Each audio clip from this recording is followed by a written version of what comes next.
to make a contribution to the expansion of adult crime, adult time, and taking a strong stance on drugs and antisocial behaviour amendment bill.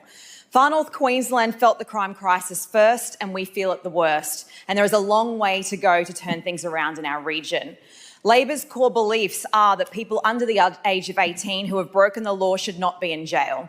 Labor believes that the age of criminal responsibility should be increased to youth over the age of 14. And Labor believe that possessing drugs like meth, cocaine, heroin, ice, MDMA and small personal use quantities on the streets is okay. And Labor believes it's okay to urinate and defecate in public on our streets. Labor believes that youth breaching bail is not a crime. Member for Barron River, could I ask you to be relevant to the bill in front of you? Thank you. It's the antisocial behaviour. Labor believes that youth breaching bail is not a crime and they should get another chance. Labor believes that detention should be an absolute last resort, and even if a youth criminal has committed a crime after crime after crime and hold a rap sheet that is a significantly larger number than their age, they still shouldn't go to detention. Labor believes that youth criminals who don't get bail should be able to apply for bail as many times as they like until they get bail from the court. And Labor believes that criminals are the victims and we should give them countless chances to turn their life around. The compounding effect of weakening laws over the past decade has not just increased crime, it has allowed it to spread. Because crime, particularly youth offending, doesn't exist in isolation. It spreads just like a virus. We saw during COVID how quickly one case became 10, 10 became hundreds, and an entire community was impacted. This is exactly what's happening here. A small group of serious repeat offenders are not just committing crime, they are infecting others with it, recruiting, influencing and normalising this behaviour and pulling more young people into the cycle. One offender becomes 5, 5 becomes 15, and before long, the problem is no longer contained and embedded. And it didn't happen by accident. Every decision to weaken laws, to remove consequences, to lower the bar has acted like removing the safeguards that stop spread. And the result, Far North Queensland is now feeling the full force of that policy failure. The member for Cairns and former Labor representative supported those changes. And what we are dealing with today is a consequence of those decisions, because every action has a reaction. And in Far North Queensland, the reaction has been rapid, visible and deeply damaging spread of youth crime through our communities. The Christopher government will not weaken the laws. This bill delivers on a key election commitment that will continue steps forward to making Queensland safer. Antisocial behaviour in Far North Queensland is also out of control, and the police unfortunately do not have the laws they need to do anything about it because Labor weakened them. Small businesses in the Cairns CBD are suffering and closing because of antisocial behaviour. We have several problem streets. One is Grafton Street, another is Mulgrave Road and Sheridan Street, where we have had a spate of businesses that, even though aren't in my electorate, are coming to my office for help as they have gotten nowhere with their member for Cairns. There is a never-ending pattern of public drinking, people urinating and defecating in doorways, and aggressive, sexualised, antisocial behaviour that is very, very confronting. It's impacting businesses to the point where they are shutting down as they just can't retain customers, staff, and the constant damage to their business and reputation. And this is also happening in my electorate too, particularly in Kuranda and other suburbs in the Northern Beaches. As a tourism town where 1 in 6 people are employed by tourism, it's an embarrassment to our great city.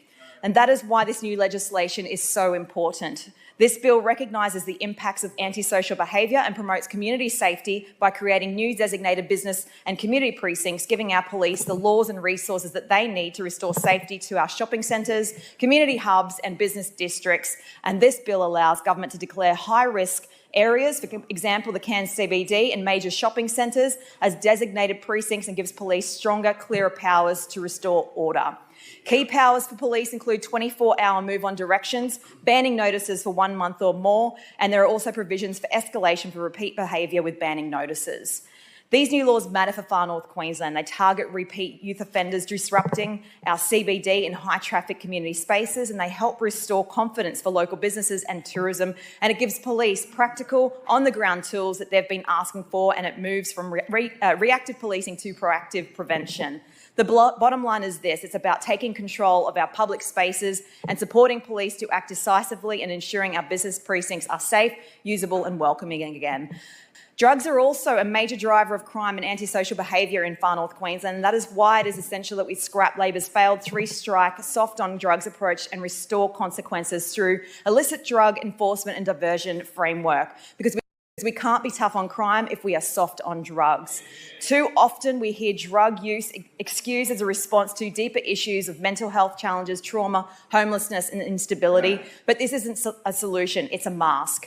Illegal drug use doesn't treat anxiety or depression, it buries it. It doesn't resolve trauma, it postpones it, and in many cases it takes people who are already vulnerable and pushes them further away from the help they actually need.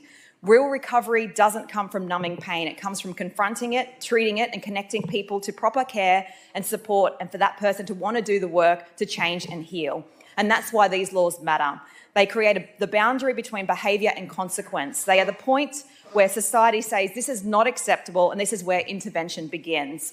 And when Labor weakens those laws, it does not reduce harm, it enables it. It removes the guardrails that interrupt the cycle, and we leave vulnerable people drifting further into addiction, defending and disorder without consequences or direction. Clear laws, properly enforced, don't just deter offending, they create the structure and that allows intervention to happen before harm becomes entrenched. And it's not about being harsh for the sake of it, it's about recognising that consequences, and without them there is no intervention point. And without intervention, the cycle continues for individuals and for our communities. Methamphetamine use is at record highs, with users reporting it is easy, even very easy to obtain, and cocaine and cannabis are also increasing and heroin remains steadily available. And we're seeing the impact of that clearly in far north Queensland, with youth criminals high on ice driving up the wrong side of our highway at speeds like they're playing a video game. At the same time, drug offences have risen significantly across Queensland, including possession, trafficking and other serious drug-related crimes following the introduction of weakened diversion settings. The harm is real, measurable, and hospital admissions for illicit drug poisoning are rising. Child protection data shows methamphetamine is present in a significant proportion of cases involving deceased children and young people. And national research consistently links drugs, particularly methamphetamine, to both violent and property crime. We are also seeing young people increasingly drawn into this cycle of addiction and offending, and our responsibility is not to normalise that cycle by saying it's okay to carry a small amount of meth. The police won't charge you, it's not a criminal offence. This is wrong on so many levels. Using ice one time in many cases means addiction for a very long time. If you are found to be carrying any amount of illegal drugs, you should be charged and intervention programs kick in. If you walk out of a shop with something you didn't pay for, it's still theft, no matter how small. Possessing illegal drugs should be treated the same way. If something is illegal, it is illegal, and it shouldn't have a sliding scale of excuses. There is a direct relationship between the availability of drug and social approval of its use and the incidence and prevalence of drug abuse in the community. Lastly, I want to talk about the 12 serious offences we are adding to adult crime, adult time laws. They're not minor offences. They represent the most serious end of criminal behaviour. And far north Queensland has already seen real examples of this harm. We are seeing assaults that cause injuries that last a lifetime, and we're seeing group-based violence in public spaces, and we're seeing abhorrent sexual offences against women and children, and we're seeing cases involving abduction and torture-type behaviour. What is also clear is that a small cohort of serious repeat youth offenders are responsible for a disproportionate amount of this harm, and these new offences are specifically targeted at the upper end of severity and escalation. And the impact doesn't stop here. We have seen a family, our Deputy Mayor of the Cairns Regional Council, who has agreed for his story to be mentioned because it reflects what many victims are feeling. His family were recently victims of a break-in and their car stolen. During the police response, the offenders were told the property belonged to the Deputy Mayor, and they responded by saying the house should have been burnt down.